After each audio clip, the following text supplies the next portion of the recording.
I've been attached with the feeling of them waking up with you by my side.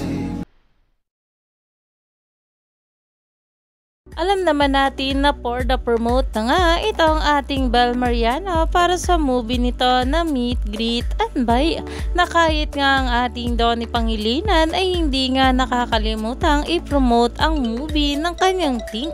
Pero ito na nga guys ang pag-uusapan natin dahil ngayong November 8 nga ay live nga nating makikita itong ating Bel Mariano at talagang nai-repost na nga ng ating Bel ang post ng Juicy Cologne.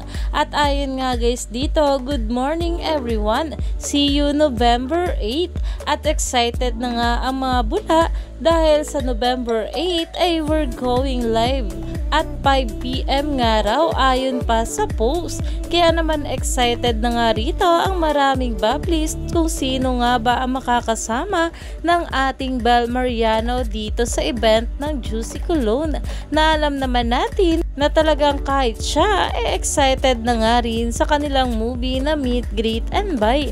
Kaya naman stay tuned lang tayo for more update kila Donnie at Bel sa mga susunod pa na ayuda.